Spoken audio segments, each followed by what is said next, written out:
Hey guys, welcome to this new series that I'm going to do. It's going to be, 4 or 5 different teachings on this, but we're going to talk about anxiety.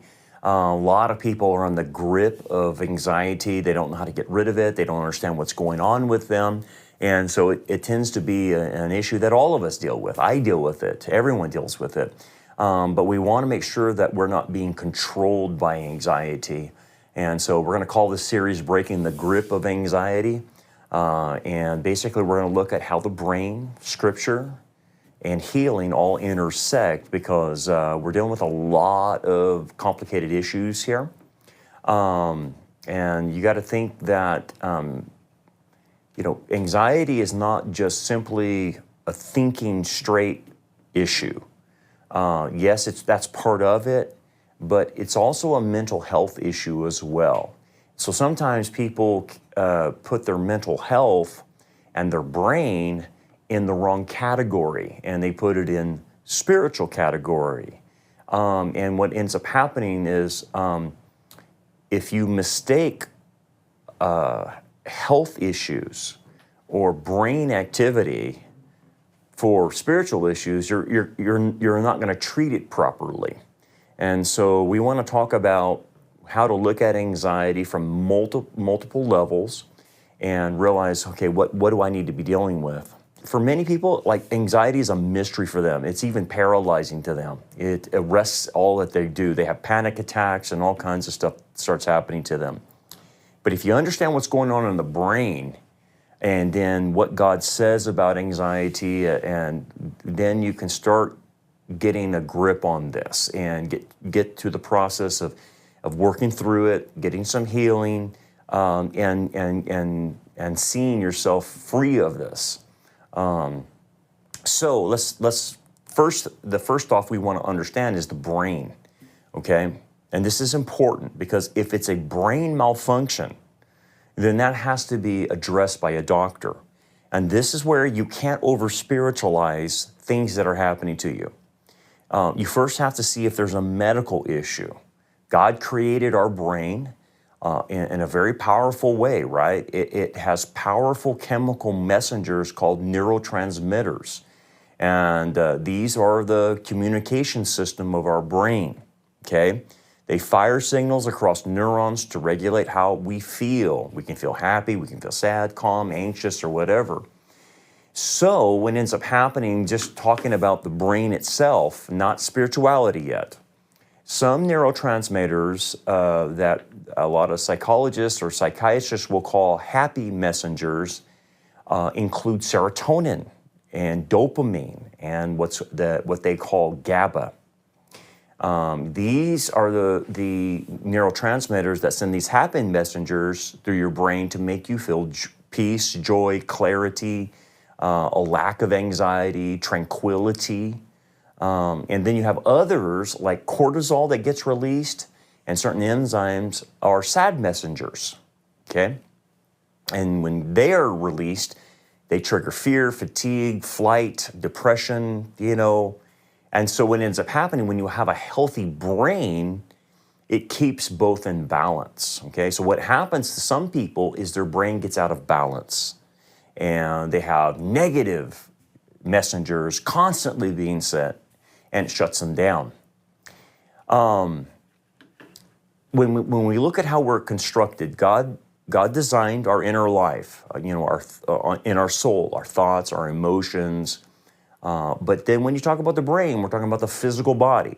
There is a difference between the brain and our minds, okay? So that's why you just can't simply go after this with telling people to think straight. That's part of the issue as far as the mind is concerned. The truth sets you free. But what if the person is having a brain malfunction? Well, that's a chemistry issue. That's a biological issue. And that's why a doctor is needed in that sense. If you do not treat the brain and at least evaluate what's happening in your brain, and you just treat it as all spiritual and it's a brain issue, you'll never get to the bottom of it unless God does a supernatural miracle, which is very rare. So we have to understand that our brain chemistry can affect our body, And when it affects our body or our brain, then it can also affect our spirit as well. Okay, so let's talk about the brain. When the brain gets out of balance, things start getting disrupted. And things can disrupt the brain and cause anxiety. So illness is an issue that can cause the brain to get out of balance. Substance abuse definitely gets the brain out of balance. There's genetic issues that can throw off brain chemistry. And one of the biggest culprits that bring problems to our brain is chronic stress. If you're under constant stress, and I don't know who isn't, your brain will flood with cortisol. And so it overrides the calming neurotransmitters like GABA. Your fight or flight system then takes over, and suddenly your body is in emergency mode all the time. Or you can't control it. You'll have like a panic attack and not know why. And then when you look at scripture, like Psalm 42:5 will say, "Why are you cast down, O my soul? Why are you disquieted within me? Hope in God." Now, there's a lot of things that can cause us a cast down soul. Whether you want to call that depression or anxiety, whatever, cast down is a concept of where a sheep, its wool is too heavy and it gets turned over, and he's on his back and he can't right himself because his wool is so heavy, he can't get back up. And so he's stuck there on his back. And so Psalm 42 describes how people get, whether you get that way spiritually or you get that way from your brain chemistry, you can become cast down to where you're stuck. You can't get out, right? Whether it's depression, whether it's anxiety. And again, at this point, we don't know what it is, but people definitely feel that, right? And even King David, when he wrote that, he said, "Look, I'm cast down." So there's like an internal chaos that's going on that can consume us. So here's the thing about anxiety: it can spiral out of control, and your brain can spiral into chronic anxiety, and to where you can't sleep. That becomes a very difficult thing for a lot of people. You lose joy in the things you used to love. Like if you had hobbies that you used to do and now you just don't feel like doing them, it's part of the depression issue. You feel emotionally exhausted because when you're on high alert with anxiety, you're just too tired. And then these panic attacks will strike without any warning. They come out of left field. And you got to remember, if the brain is malfunctioning, this is not a matter of overthinking something. It's biochemical. But at the same time, it's linked to your spiritual, right? So the spiritual battle is real. And of course, when we start having this anxiety, it's fear, it's worry, it's all this depression coming in, and it throws us into chaos. And so when someone reads 2 Timothy 1:7 that says, "For God has not given us a spirit of fear, but of power and love and of a sound mind," a lot of people say, "Yeah, I'd like to experience that, but right now I can't stop this spirit of fear. I would like to feel power and love and sound mind, but right now, Brandon, I don't feel like it." And so that's what we have to address with anxiety. First of all, let's talk about the warning signs of imbalance in our head. Are you edgy? Are you snapping at loved ones for no reason?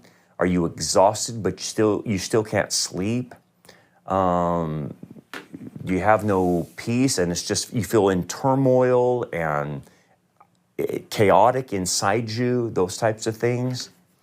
Proverbs 4:23 commands us to keep our hearts with all diligence, for out of it springs the issues of life.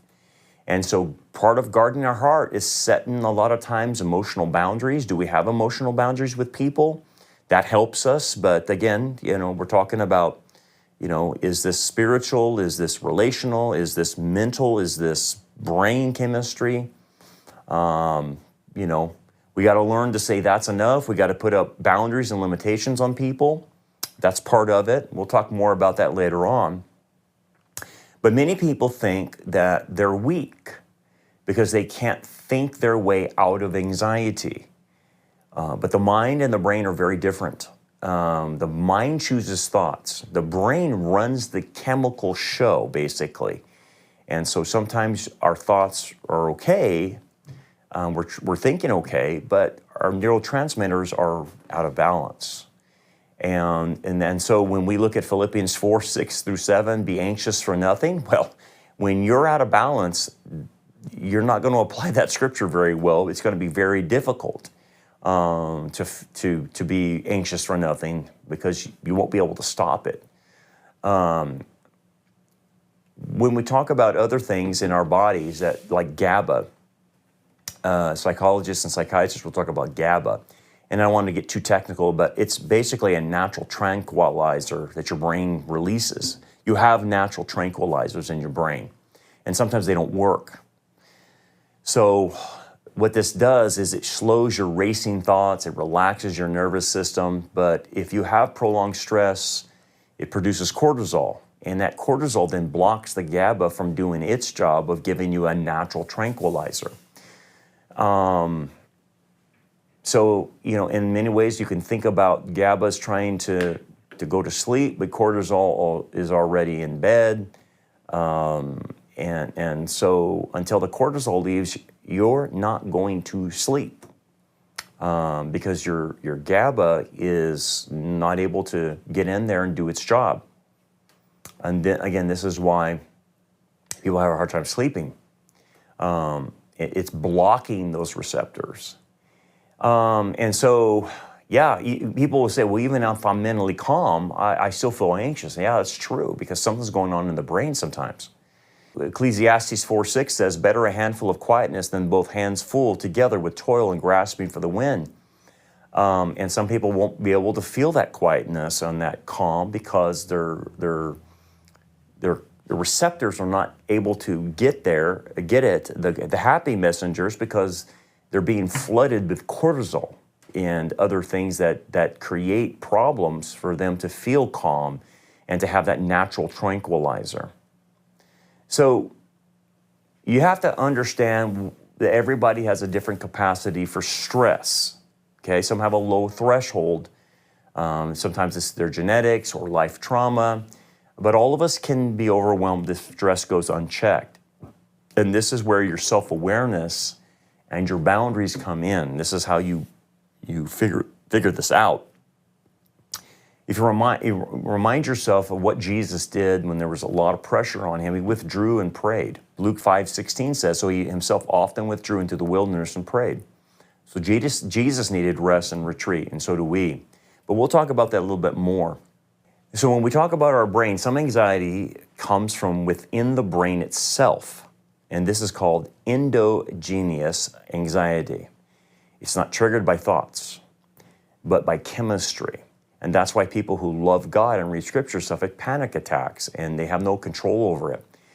So their brains are not functioning properly, and we're all reminded, and this is part of the fall, that our body's grown under the weight of the fallen world. Romans 8:22-23 talks about that. And so our bodies are feeling the results of the fall. We're dying, and it's our stuff's not working very well. And the older we get, we start realizing our stuff's not working very well.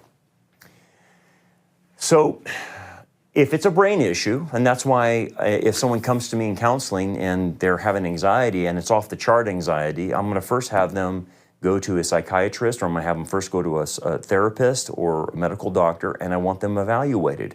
I want to see, first of all, is this a medical issue, a brain issue, not so much a thinking issue? Because if it's a thinking issue, then we'll go through the whole idea of how to think correctly, using truth, all right? Truth sets us free.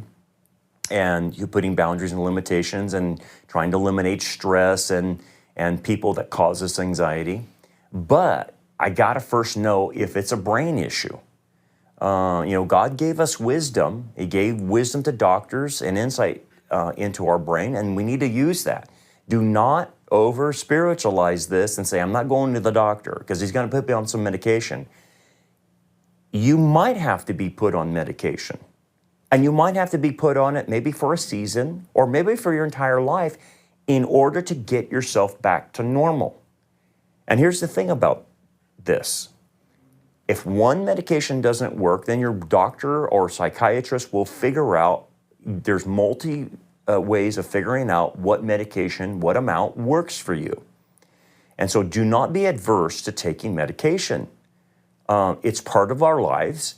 It's part of our fallen world. And if it makes me not have panic attacks, if it puts me in balance, if it puts me at normal, then why would I not take advantage of that? Do not over-spiritualize this. God gave us medicine. God gave us doctors. I know, there's all kinds of issues there, but in general, we need to use the collective wisdom of medicine and what they're finding out about the brain and figure out something that works. Okay? Maybe you won't. Maybe they'll do an evaluation, you won't need anything.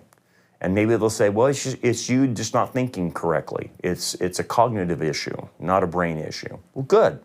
Well, we got to eliminate that, okay? So here's what happens. If you're having panic attacks, what typically the doctors will do is start giving you artificial tranquilizers, which mimic the brain's natural GABA system that gives you tranquility and peace, not this fight or flight thing. But they're not going to heal the root issue. You might have to be on tranquilizers for a season because your brain may stop, is not producing the right thing. But you won't be on it all your life, typically. Sometimes you will, sometimes you won't. But most of the time, they want to get it to the point where they get you through a season and then get your brain to produce it naturally, because your brain will naturally produce it. And that's the goal, is restoring the natural balance, not dependency, but restoring the natural balance and letting your brain give you the natural tranquility and tranquilizers that God created it to do. But you might have to, in order to get there, you might have to take medication. Again, that's the fallen world that we live in. So you have to understand that. And then at the same time, if the doctor can get you to natural balance and where your brain is actually making the proper amount of chemistry and the neurotransmitters are firing to give you the happy thoughts, the tranquilizer aspect, then you work with someone like me, a counselor or a pastor, to lower your stress and to put boundaries and limitations on things and to figure out how to, you're not going to eliminate, but reduce your anxiety and your stress. And that's what that aspect does. And that's where someone like me would take you spiritually. Okay, what are we doing? What do we got to say no to now? What do we got to say yes to? What do we got to do to reduce your stress? That kind of stuff, right? And so understand this. The path of anxiety and out of anxiety isn't quick. Okay, it's not overnight, but it's possible. And you got to fight through it. You got to understand your brain. So that's the first thing. We got to read the warning signs. We got to set boundaries. We'll talk about that. We got to seek help. A lot of people just sit there and they won't seek help, and they pray and pray and pray. And it's like, well, God's sending you doctors. Go to the doctor, for goodness sake. Go to the therapist. Go to the counselor. Let's start there. God will not do what he expects you to do. So you can't just sit on the couch and say, God, bring it all to me. It doesn't work that way. God will provide, but you have to go out and get it. It's like God providing the promised land for Israel, okay? It's theirs, he gave it to them, and what did Israel have to do? They had to fight for it. That's the idea. So God has the answers for you, but he's not going to serve it up to you on a silver platter. You have to have the motivation to go out and get it. And as you're beating the bushes and you're talking to this doctor, talking to that, and you're talking to a therapist and you're talking to a counselor, what you'll start seeing is God is providing the help as you do what you're responsible to do, okay? Now, that's the admonition. We're going to continue this discussion in the next few episodes about this because it's a big issue and everyone's dealing with it. I'm dealing with it. And so no one's immune to anxiety. No one's immune to stress. It's all hitting us. And because of what's going on today in the world, people have more stress than they have ever had in their life. Life is very complex. It's not simple like it was in 1950. It's very complex. There's a lot of variables hitting all of us, and we can't stay up with it. And so people are getting overwhelmed. So it's a real issue. We want to talk about it. So stay tuned in the next episodes that we're going to go all through this and hopefully get some resolution to this and so where it becomes manageable, okay? All right, God bless you. We'll see you next time.